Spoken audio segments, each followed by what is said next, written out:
Man, the EQ on the master of this is crazy. Weezy out of here.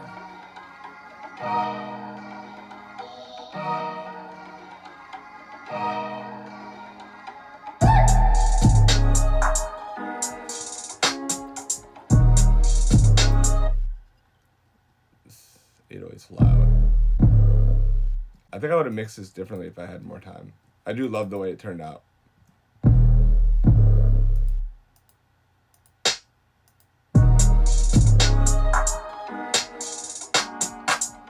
I love this. This is important.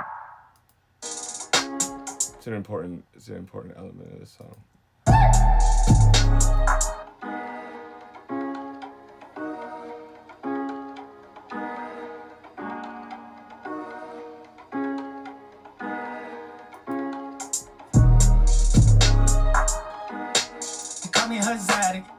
Shit up on my 30, a new paddock. Got a model, gotta think he gotta be him, gotta stay. Got a $1 billion corporation for Kazani. I got millions to go get in a couple bitches to yeah. You my dog till we dead, not a question, but I can't fuck with you like I want, cause you ready. Got $1 million in the wall in the bed, and got a step down, got it hard, got it cracking on her. $500,000, I just did a warm up for $500,000.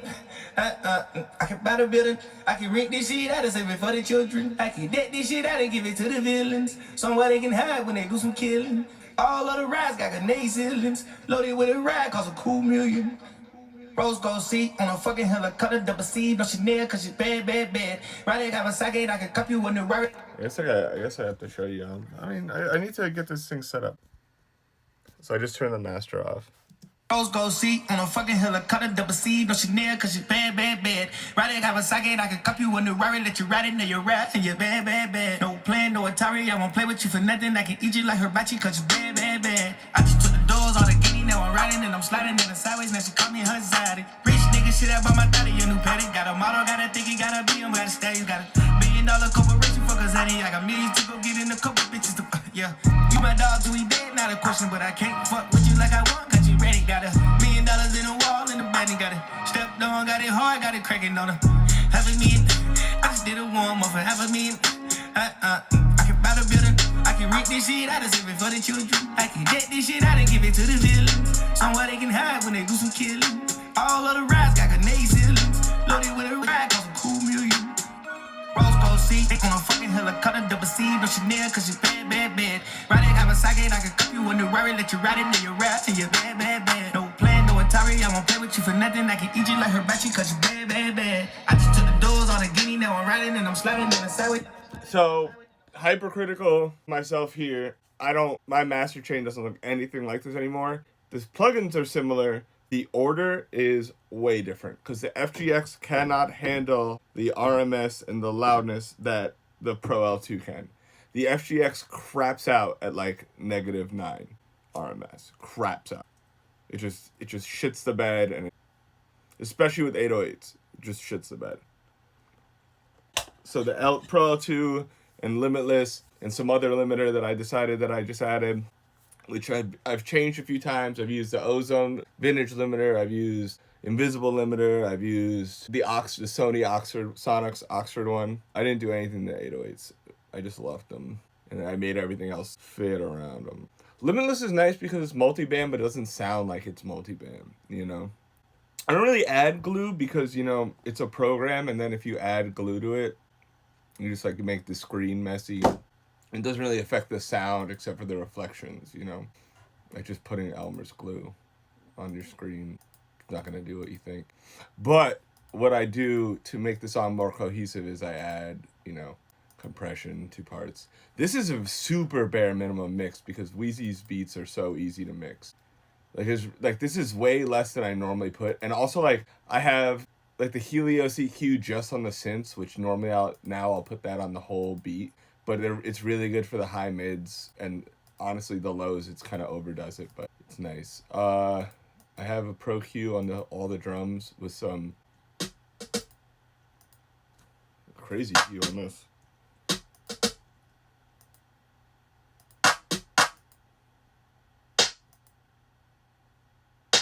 Oh yeah, that makes sense.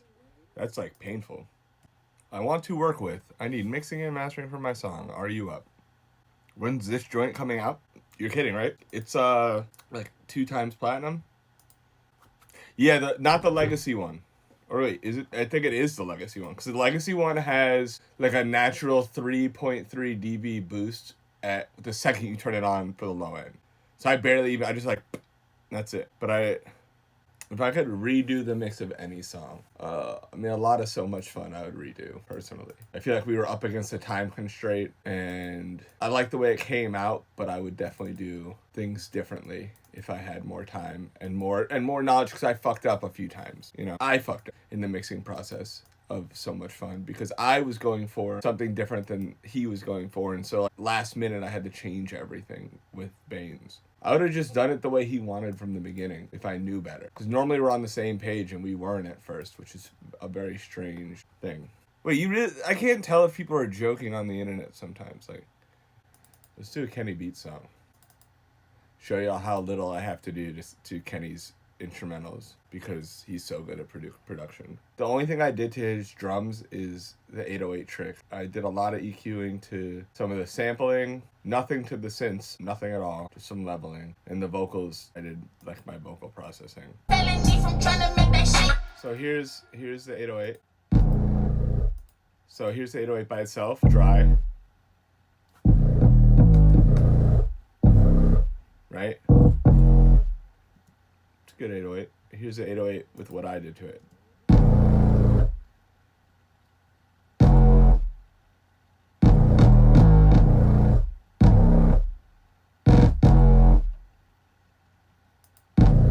Okay, dry.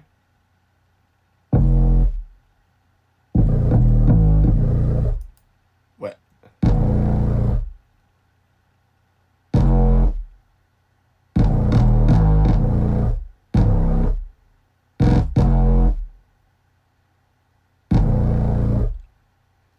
Wait, someone said micro shift. That's one right.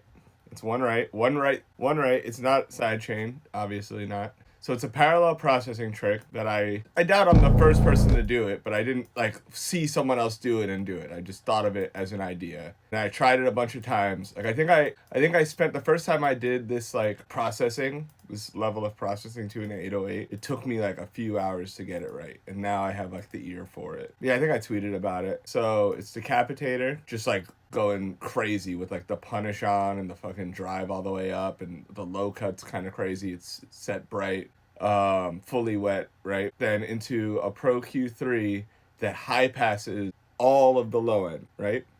And then boosts the highs, but only on the side. Then I used a Brainworks Control V2 to just crank the stereo width out. And then I put it through the micro shift. And so, well, here, I'll just play the crazy part.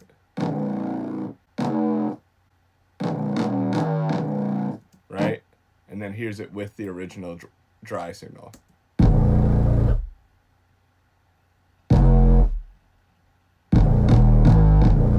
Right? So here's regular, here's wet, here's both of them together. Right? P cool stuff. P chill. This is what happens when you leave somebody alone for 10 years in a room. I'm sure it causes phase, but it's a cool kind of phase, you know what I mean? Like, it's fucking chill. Which is why I high pass it. Because I want the phasing issues that it's creating to be as minor as possible and to not fuck up the low end. Right? It's chill phase.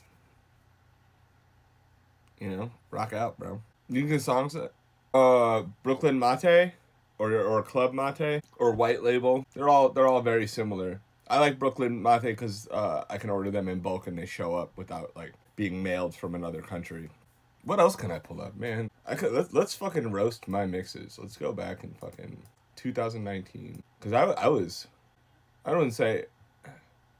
trying some stuff that just didn't work out. Man, oh, I can't play that. I did some remasters of somebody's music and they came out way better, but they gave me the wrong stems and they never reached out again. But it sounds so good and it'll never come out, and the version that's out in the world sounds so bad in comparison.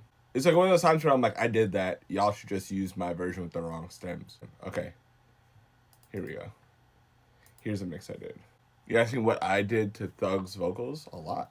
lights and I'll catch the vibe that we can't forget. Honestly, the heaviest week of my life, I mixed Peep and Greedo's albums at the same time. Like the emotional weight that it takes to mix for someone who is gone from this plane of existence and someone who is locked away for this foreseeable future at the same time. I did not listen to music for like 3 weeks after that. There was like a dip in the last whatever year where like I didn't like nothing I mixed came out for 3 weeks, and just because I just didn't do any work after that. Like a lot of mixing Peep stuff, it's especially for the movie / album. I wasn't aiming to change much because a lot of it has been leaked and released, and a lot of what makes Peep so special is his sound, is the sound that he had and has, and it's a lot of responsibility to take a song for someone who is no longer with us and someone who is locked up, and do them justice, knowing that they're not fully able to give their blessing that they approved of the mixes, you know? And like Peep's mom, and I heard from people in Greedo's camp, you know, so that made me feel a lot better about being involved in the project. But it's one of those things, like, it's not something, because there are people who work in music and mix stuff and take it lightly because they're like, it's just music or whatever. And it's not just music, you know? None of it's just anything. I really like this song, and I really like, you know, that it speaks to like the friendship that like McConan and Peep have and had. A lot of the ways people learn about how to mix vocals and how to mix in general has to do a lot with what they find on the internet. And the internet tells you, oh, you have to cut this, or you have to boost here, and you have to, you know, get this amount of compression, and a vocal should be X amount of dB louder than the beat. And that's just not how music works or mixing works. You know what I mean? So you want to mix something, you want it to sound good, fucking listen. And then, like, don't just EQ something just because you think you should be EQing something. Or don't just compress a lot because you think you need to compress a lot. Or just don't be afraid to compress a lot because you think that compressing too much will sound bad, right? So there's but it's not even experience. You can learn in your first try. Like, instead of doing what someone told you to do and then wondering why it didn't work out, try everything. Like, so... and this goes for production, mixing, songwriting, whatever. All this stuff comes down to problem solving. You have a problem in that the song doesn't sound good, and you need to get from point A to point B, right? Or your vocals don't sound good. But there is no book. Anyways, so you have a vocal, and you're like, oh, this vocal doesn't sound good, and I want it to sound good. And right there, you're already starting off in a really bad place because you're not asking yourself the correct question, which is, what don't I like about the vocal? The vocal harsh? Is it too thin? Is it too boomy and muddy and you hear too much room tone?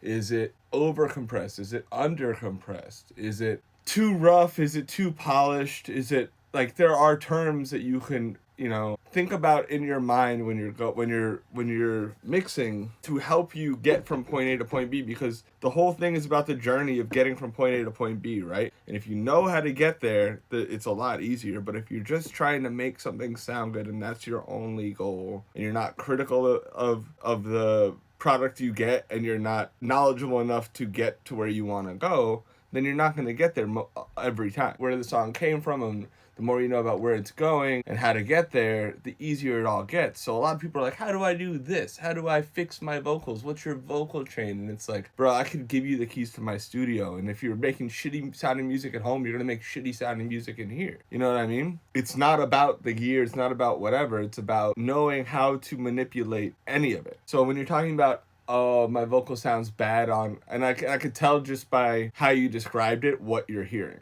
right? So if it's loud on speakers, right? If it's loud on speakers, then there are chances that you're dealing with standing waves that are boosting things that, and masking other things, so that you're not hearing an accurate signal. Then there's a chance that you're dealing with just a bad room in general. There's a chance you're dealing with over compression that you don't hear in the speakers. There's a chance you're dealing with under compression that you don't hear, right? How are you going to solve a problem? How can I solve the problem for you without knowing more? And the easiest way to solve a problem in any situation is to isolate the problem, right? So like when a piece of my gear breaks, you test it from the source to the output, right? From the input to the output, so that you know as you get closer to the input, because you're starting at the input, that you're not causing a problem that instead of fixing it, right?